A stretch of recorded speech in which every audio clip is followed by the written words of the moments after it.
Shri Rahul Gandhi ji.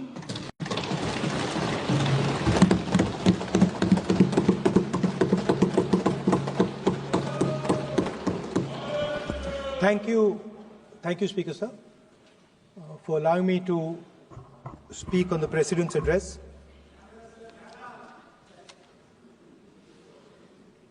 Camera. Thank you. Double thank you, sir.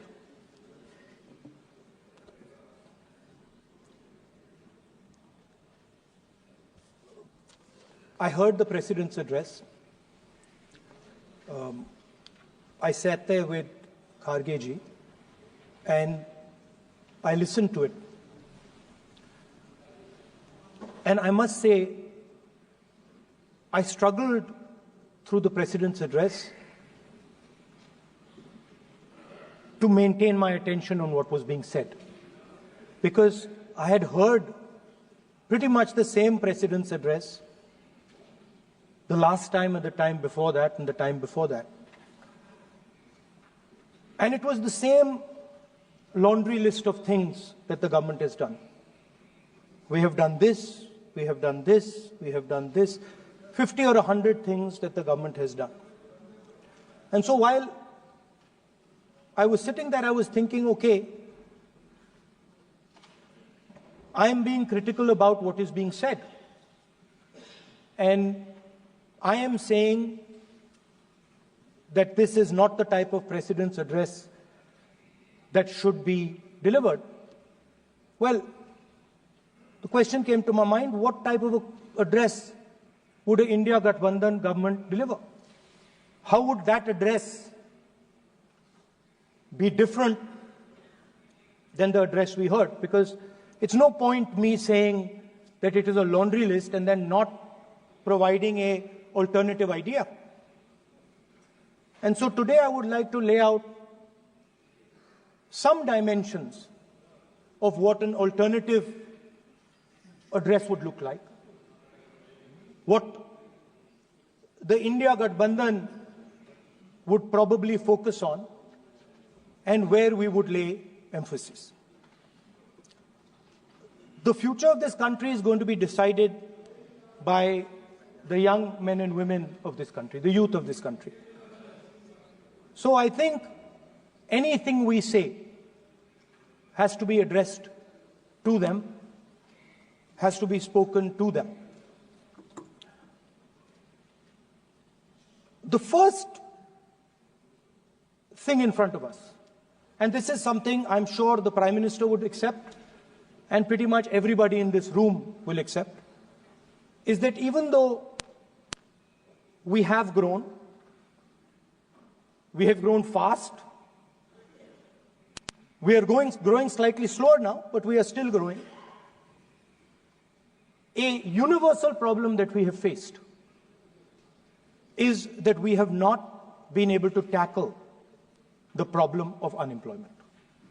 No, neither the UPA government nor today's NDA government has given a clear-cut answer to the youth of India about employment. I don't think anybody in this room will disagree with me. I'll give a little statistic for the Prime Minister. The Prime Minister, something I would agree with directionally. The Prime Minister proposed the Make in India program. I think a good idea. We saw the statues, we saw the functions, we saw the so-called investment, and the result is right in front of me. Manufacturing fell from 15.3% of GDP in 2014 to 12.6% of GDP today. That is the lowest share of manufacturing in 60 years. I'm not even blaming the Prime Minister, because I think it would not be fair to say he didn't try. I could say that the Prime Minister tried, and I think conceptually Make in India was a good idea, but it's pretty clear that he failed. Because manufacturing went from 15.3% of GDP to 12.6%. So the first question that any alternative vision would answer to the youngsters of our country is, okay, what and how are we going to solve this problem of employment? Any country basically organizes two things. You can organize consumption, and then you can organize production. Modern way of saying organizing consumption is services. Modern way of saying organizing production is manufacturing. But there is more to production than simply manufacturing. For example, agriculture also is about production. Now, pretty much every government since 1990 has done a decent job on consumption, on organizing consumption. Which are the companies that organize consumption? Uber organizes consumption. Reliance organizes consumption. Adani organizes consumption. But we have, as a country, failed in organizing production. We have excellent companies that try to organize production. They are the Mahindras of this world. They are the Bajajes of this world. Part of Tata's organizes production, but the record of the country in organizing production is dismal. And essentially what we have done is we have handed over the organization of production to the Chinese. So this mobile phone, even though we are saying we make this mobile phone in India, that is not a fact. This phone is not made in India. This phone is assembled in India. All the components of this phone are made in China. The network that has produced this phone is made in China, is owned by China. So every time we use a phone, every time we wear a Chinese shirt, a Bangladeshi shirt, every time we wear a pair of Chinese sneakers, we are paying a tax to China. Because some Chinese youngster is earning a salary to make or to produce that product. So the first message I would give in a presidential address would be that India has to focus completely on production. Because if we do not focus on production and we continue to focus only on consumption, we will find that we will run huge deficits, we will increase inequality, and eventually we will run into a serious problem. Social problem because of unemployment, which we are already facing. If you look at the numbers of the amount of people who are in jail, if you look at the numbers that are spent on internal security, if you look at the numbers spent on our police forces, they're all spiraling. They're all rising. And everybody understands that social tension is on the rise in India. So now the next question comes, okay, so where is this employment going to come from? What is India going to produce? And for that, I'd like to tell all the youngsters of this country that there is a revolution taking place, an exciting revolution. The world is transforming completely.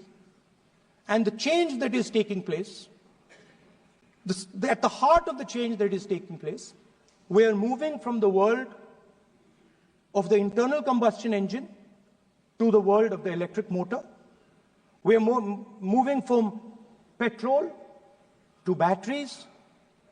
We are moving wind, solar, potentially nuclear energy. So our entire way of moving is changing. And this is going to change every single thing. It is going to change warfare. It is going to change medical treatment. It is going to change education. It is going to change how we eat. It is going to change every single thing. Now, the last time there was a revolution, called the computer revolution, the government of India had a clear focus. We looked at that revolution. It was a Congress government. We looked at the revolution and we decided clearly that we are going to focus on the development of software. And we rode the wave of that revolution. And today you can see the result.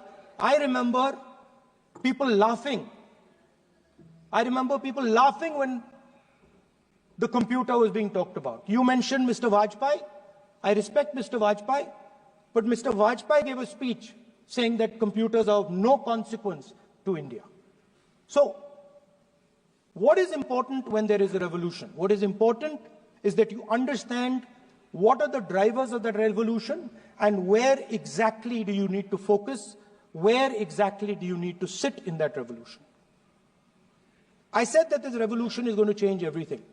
And I want the youngsters in this country to think about it. There is a war going on in Ukraine. The war in Ukraine is actually a war between the internal combustion engine and the motor, the electric motor. The electric motor is inside the drone, the engine is inside the tank. And if you look at what is going on in Ukraine, the tanks are dying by the thousands. And small little drones with electric motors, small batteries, not much bigger than that, are destroying the entire tank artillery infrastructure of both Ukraine and Russia. So the drone is the electric motor. The drone is the battery. The drone also needs to see. So the drone is a camera.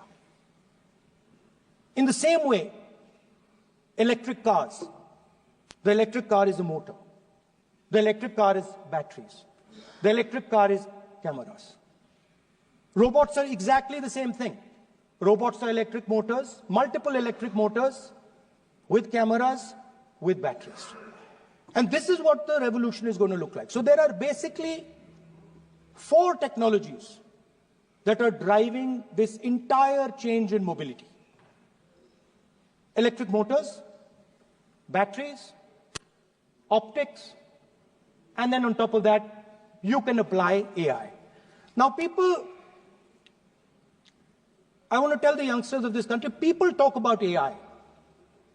But it's important to understand that AI on its own is absolutely meaningless. Because AI operates on top of data.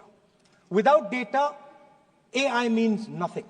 And if we look at data today, there is one thing which is very clear. Every single piece of data that comes out of the production system in the world, the data that was used to make this phone, the data that is used to make electric cars, the data that is used to make basically all electronics on the planet today is owned by China. And the consumption data is owned by the United States. In China, the consumption data is owned by China. But in India, companies like Google, companies like Facebook, companies like Instagram, X, they own our consumption data. So if India wants to talk about AI, it has to first answer the question, what data is going to power that AI? And the answer today is India does not have that data. Neither does India have production data. Neither does India have consumption data. We have handed our consumption data to the big American companies, and the production data we don't have anyway. So what would that vision look like? The first thing, we would start getting youngsters excited about this revolution.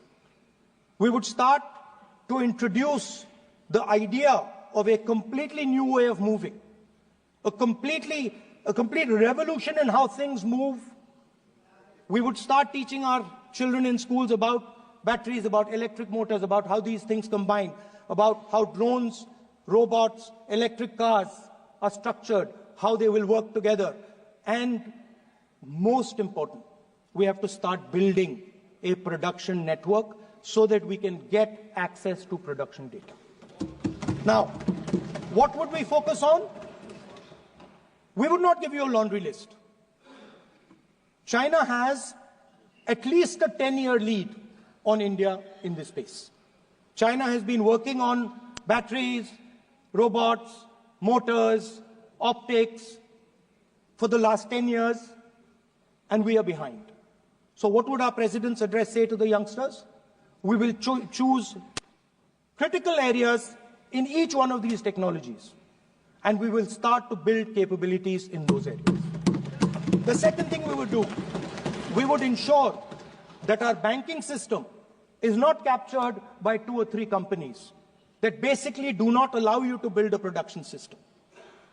But our banking system is open, is dynamic, and is accessible to small and medium businesses and to millions and millions of entrepreneurs who want to take part in this revolution. Our foreign policy would take into account this revolution. When we talk to the United States, we would not send our foreign minister to invite our prime minister to his coronation.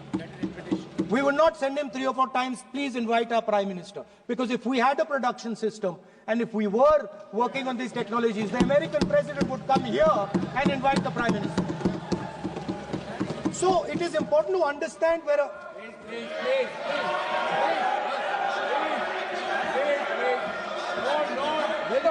Foreign policy.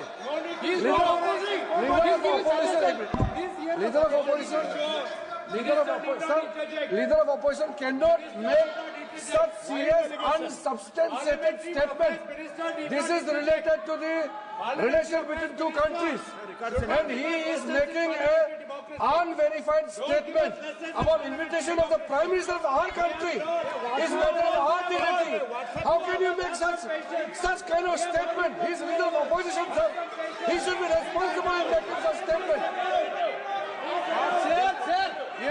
Sir, LOP is giving us very positive suggestions. Why they are worried, sir? For the country, he is giving. Leader of opposition has the information from any official source. He must inform the House. If leader of opposition has the information, please inform the House. Okay. Who has told you that foreign ministers visited for the purpose which you have mentioned? You must specify it. So, I'm sorry that disturbed you, that question. I apologize for disturbing your peace of mind. It's okay. I've apologized. I've apologized for disturbing your peace of mind. I'm sorry. Apologize for lying to the House. ऐसा नहीं होता है. तो serious होना चाहिए leader of opposition को. कम से कम देश के मामले में तो एक हो. देश के मामले में तो एक वॉइस से बोलना चाहिए. ये गलत बात है. ये ठीक नहीं है. लीडर ऑफ अपोजिशन को इस तरह का बयानबाजी नहीं करना चाहिए. ये गंभीर विषय पर चर्चा चल रही है. So we would start by telling our young men and women that they have to be at the forefront of this revolution. We cannot afford that the Chinese are at the forefront of this revolution. Number 1. Number 2, we would ensure that the absolute best experts on these technologies would talk to our students, would talk to our youngsters, and guide them on what a future, on what these future technologies are going to do. We would make them partners in this revolution. Now,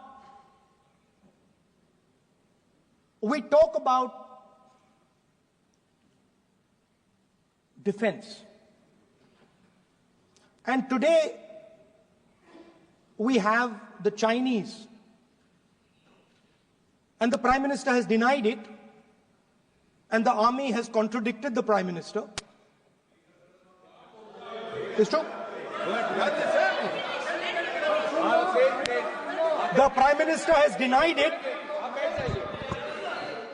The Prime Minister has denied it. And the army has disagreed with the Prime Minister that China is sitting on 4,000 square kilometers of our land, of our territory.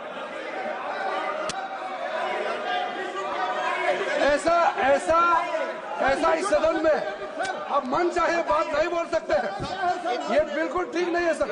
ये serious मामला है. आप foreign policy पे, border issue पर आप अपना कैसे मजाक बात कर सकते हैं? अपना मन कहानी आप बना के बोल रहे हैं. ये तो बहुत सीरियस मामला है. विदेशी प्रतिपक्ष के नेता जो आप विषय बोल रहे हैं, उसके तथ्यों को सदन के पटल पे रखना. आप पानी. अनुरोध है लीडर ऑफ अपोजिशन बोलिए, हम लोग शांति से सुनेंगे। ये आपका अधिकार है बोलने का, मगर आप मन चाहे ऐसा सीरियस इशू पे कैसे बोल सकते हैं? सीरियस मामला है। आप सदन में आर्मी के पास से बोलते हो, फॉरेन मिनिस्टर का मुश्किल देते हो, सीमा का ऑफिसर बर्तन से अलग बात करते हैं, ऐसा मत बोलिए। ये देश के लिए ठीक नहीं है। आपको सीरियस होना पड़ेगा लीडर ऑफ अपोजिशन। ये गंभीर मामले को आप ऐसा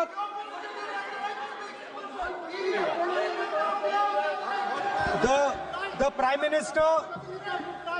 Prime Minister has denied that Chinese forces are inside our territory, but for some reason our army keeps talking to the Chinese about their entry into our territory, and our Chief of Army Staff has said that the Chinese are inside our territory. This is a fact. This is not invention, this is a fact. Now, but the reason China is inside our territory is important. Because people think that wars are fought between armies and their weapons. But the fact of the matter is that wars are fought by industrial systems. The fact of the matter is that China has an industrial system that is far stronger, far bigger than our industrial system. And that is why they have the guts to come inside this country. The reason China is sitting inside this country is because Make in India has failed. The reason China is sitting inside this country is because India is refusing to produce. And I am worried that India is going to give up this revolution to the Chinese once again. The reason I made this reference is because everything is connected. If and when we fight a war with China, we will be fighting with Chinese electric motors, Chinese batteries, Chinese optics, and we will be buying Chinese motors, Chinese optics, Chinese batteries. It is a non-sustainable proposition. That is why for our security, for the future of our children, for the future of our country, we have to build a production system, and we cannot allow this revolution to go by. Now, the next step, we have a strategic partner called the United States. The partnership should focus on how India and the United States can work together to take advantage of this revolution. That is what the conversation should be on. Please understand that India is as important as the United States for the simple reason that they cannot build an industrial system without us. They cannot build a production system without us. No matter what they say, the Americans simply cannot do what India can do because their cost structure is much, much, much more expensive than ours. We can build things that the Americans would never imagine. India can do that. So that would be the first part of a president's address. We would talk to the youngsters in India and say to them, we want you to be partners in this revolution. We want to change the Indian banking system so you can have access to it.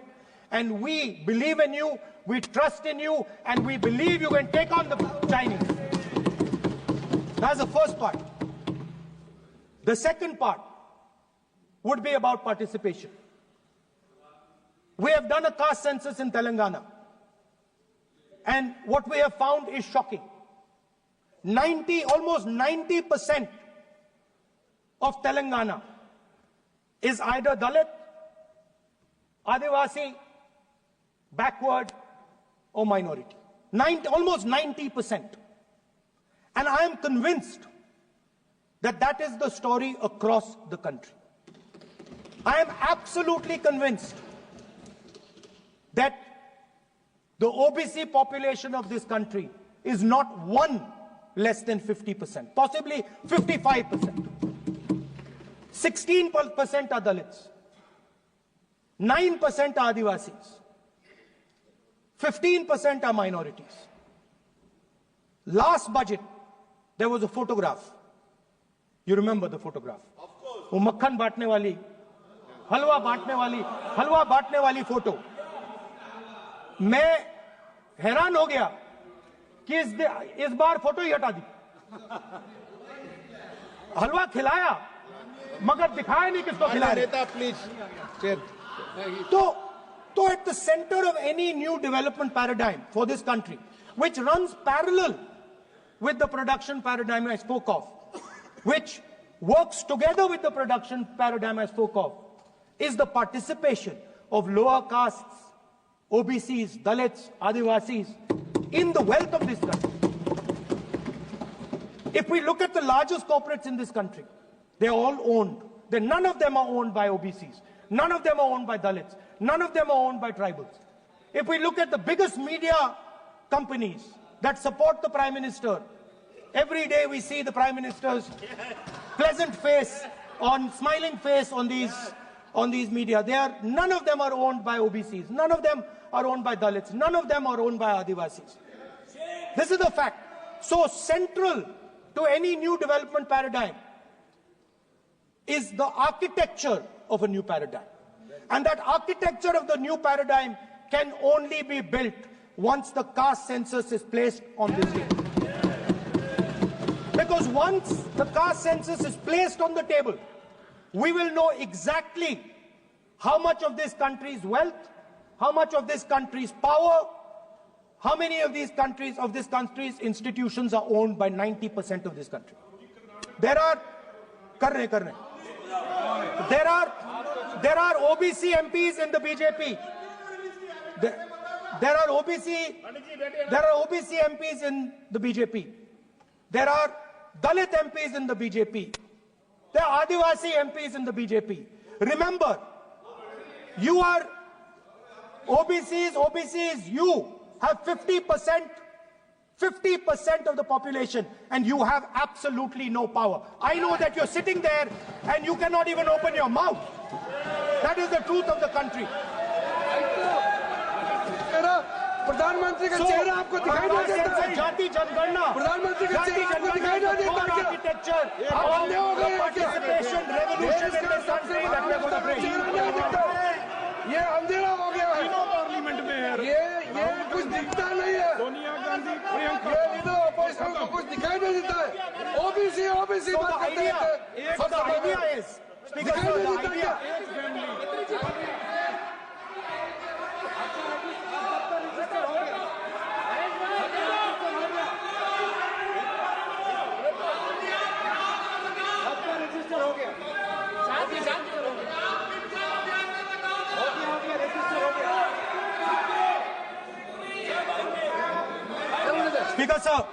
Speaker sir, so the idea is, on one side, allow India and the Indian youngsters to participate in the coming mobility revolution.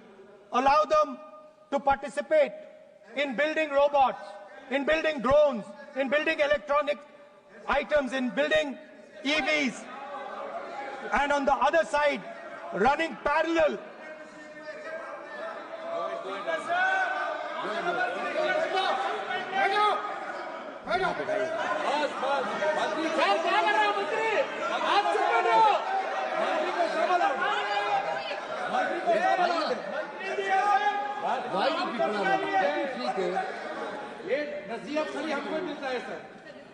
मैंने उनको ही मना the country, Speaker sir. ऐसा नहीं है. So, आप भी बहुत disturbance करते हैं. Okay, Speaker sir. So parallel ideas. One idea: participate in the mobility revolution. Whether you're thinking of economy, weapons, production, healthcare, India should participate in this revolution. India should become the master of the electric motor, master of the battery, master of optics, and master of AI applied on top of that production system. Now imagine the power of AI when we apply it to the caste census. You imagine what we will do with AI and what we will do with the social revolution in this country when we start to apply AI on the data that we get from the car census. So we are going to run a parallel track.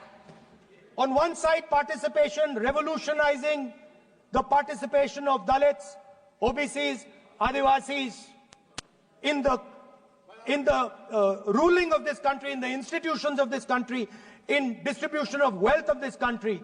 And on the other side, parallel track, challenge the Chinese and participate in the revolution and defeat the Chinese in electric motors, batteries, solar panels and wind.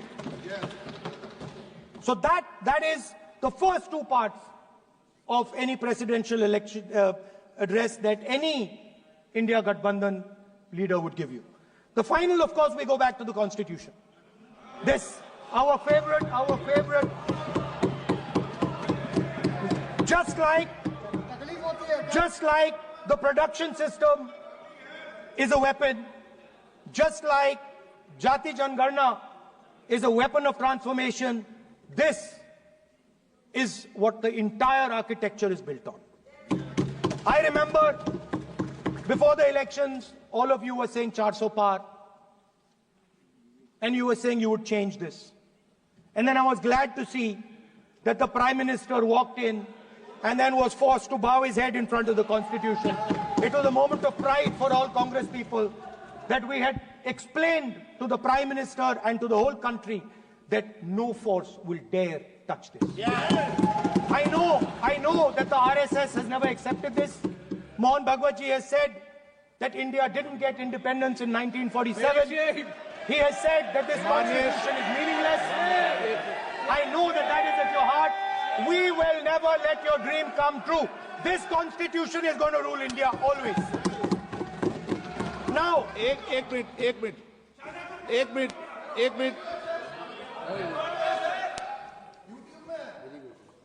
आप प्रतिपक्ष के नेता हैं, मेरा आपसे आग्रह है कि जो विषय आप रखें वह तथ्यों के आधार पर रखें, तो उचित होगा। मैंने आपको पहले भी कहा, और जो सदन के सदस्य नहीं है उनकी चर्चा न करें। बताता हूं सर, मोहन भागवत आप नियम प्रक्रियाओं की पालन करें, आपसे अपेक्षा। सर, मोहन भागवत जी ने स्टेटमेंट दिया।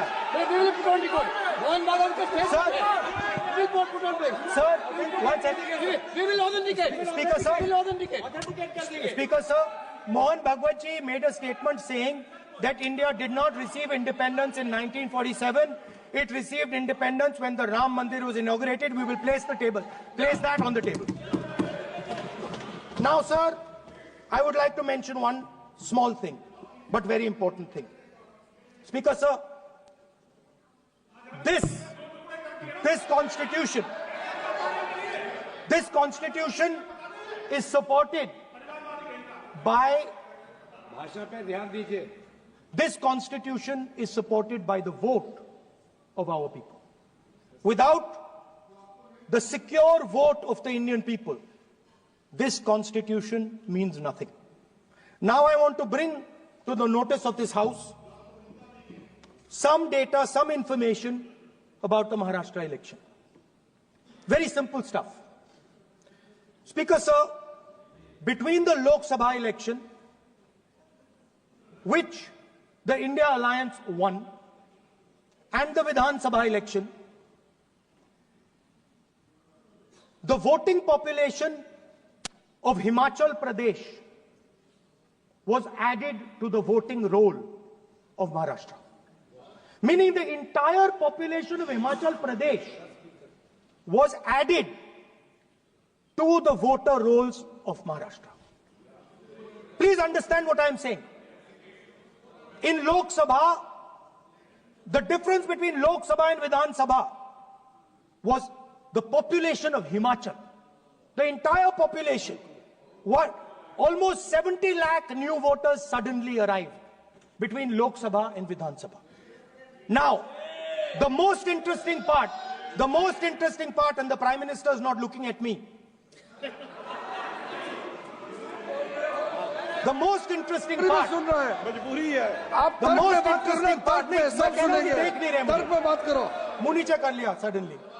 The most interesting part is,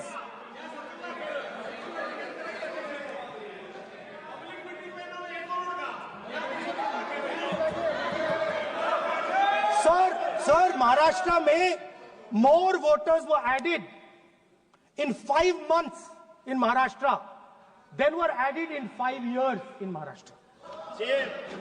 जितने 5 साल में ऐड हुए उससे ज्यादा 5 महीने में ऐड हुए, आखिरी 5 महीने में लोकसभा चुनाव के बाद। सर, एक बिल्डिंग है सर शिरडी में, एक बिल्डिंग में 7,000 नए वोटर एक बिल्डिंग में ऐड हुए सर। एक बिल्डिंग में 7,000 नए वोटर ऐड हुए सर। सर, मैं कोई आरोप नहीं लगा रहा हूं, मैं कोई आरोप नहीं लगा रहा हूं, मैं सिर्फ ये कह रहा हूं सर कि इसमें कुछ ना कुछ प्रॉब्लमैटिक है कि हिमाचल प्रदेश जितने बड़े वोटर्स लोकसभा के बाद जादू से आ जाते हैं। अब हम क्या कह रहे हैं, हमने इलेक्शन कमीशन से रिपीटेडली कहा है कि हम आरोप नहीं लगा रहे हैं, आप एक काम कीजिए, हमें लोकसभा की वोटर लिस्ट दे दीजिए, नेम एड्रेस और इलेक्ट्रॉनिकली दीजिए, और विधानसभा नहीं है। नहीं सर, नहीं। स्पीकर सर, वो सब वेबसाइट पे रहती है, सब जानते हैं, कभी भी कोई निकाल सकता है। स्पीकर सर, मैं समझा देता हूं सर। स्पीकर सर, वो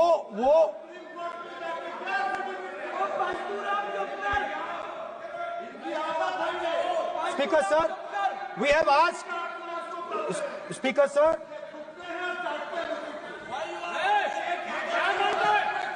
Speaker sir, we are asking this question. We are asking this. Speaker sir, population of Himachal Pradesh. Please. Population of Himachal Pradesh has voted. Extra has voted in Maharashtra.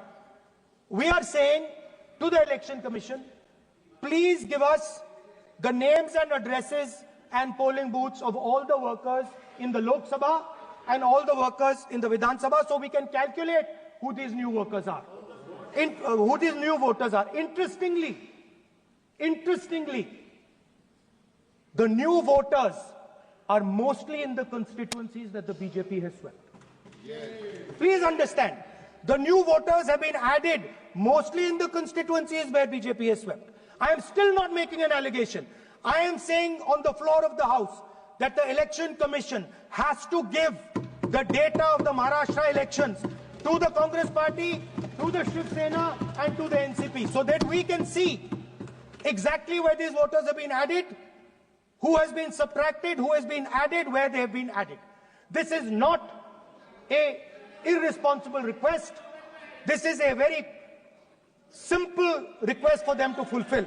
The reason I am saying this, sir, is because the rules have been changed. This is not just said in isolation. Speaker, sir, the election commissioner used to be chosen by the Prime Minister, Leader of Opposition, and the Chief Justice. Sir, the Chief Justice was removed from that committee. Why? This is a question, sir. This is a question to the Prime Minister. Why was the Chief Justice removed from the committee? Now, in a few days, I'm going to go to the meeting. I'm going to go to the meeting. There's going to be Mr. Amit Shah and Mr. Modi ji, and there's going to be me. 2 to 1. Why am I even going to the meeting? What is the purpose of me going to the meeting? I'm only going to the meeting to certify what Modi ji and Amit Shah ji are going to say, right? Whereas if the Chief Justice was there could be a discussion. Chief Justice and Leader of Opposition could say, no, we don't agree. So, there seems to be a calculated strategy. Now, just prior to the Lok Sabha, the election commissioner was changed and 2 new election commissioners were placed. Yes. We know that the election dates were changed. Yes. We know that the elections were postponed. These are facts. These are not things I am inventing. So, in order to safeguard this constitution, The entire opposition requests the data for the Maharashtra election. We request the data and the electoral voter list for Lok Sabha and the corresponding list for Vidhan Sabha. And I am very confident that the Election Commission will not give us this information. Speaker, sir, that is broadly. So the third element of our President's address would be a determined defense of India's institutions, of our democratic system, and a re-look at our entire democratic framework, and the looking again at all the institutions that have been taken away from the people of India. So those would be the type of things that we would say in a presidential address. I'd like to finally say one thing. In the last, थोड़ा बढ़ा देता हूँ. अब मैं थोड़ा और खींचूंगा. अब और खींचूंगा थोड़ा. अब और खींचूंगा. So in the last, there is a background, a philosophical background to what I am saying. Essentially, what I am saying to the youngsters of India and to this House is that instead of focusing on multiple things, instead of telling us a laundry list, give us a strategy, give us a vision, make it clear, right? Now, there is a philosophical basis to this. There is even a deep philosophical basis to this. I showed you the picture of Shivji, which you didn't allow me to show. I showed that picture for a reason. What does that picture tell us? If you look at that picture carefully, it tells us focus carefully. Do not get distracted. Do not look here and there. Do the job at hand. So there is a philosophical basis to the speech I have given. I have not told the House and the country that we will do this, and this. This is the philosophy of Shivji. Say what you have to say, but be clear that you're going to do that one thing and don't do 56, 70 different things. So there is a link between our philosophical tradition, our religious tradition, and what I'm saying. And that is what India needs to do. India needs to connect the past, the values of the past. You talk about Sardar Patel ji, but you destroy Sardar Patel ji's values every day. You talk about Ambedkar ji, you destroy his values every day. You talk about Nehru ji. No, you don't talk about Nehru ji. Right? You bow in front of Buddha. You destroy what he says. So the point is, you have to be truthful to what you are, right? And it is important that when you are giving a way forward to the nation, there is clarity of purpose. There is no hatred, there is no violence, there is no anger, because these things are destroying our country. So my speech has not been angry, has not been nasty. My speech has been very polite, very kind, and I thank the Prime Minister for coming and listening to it.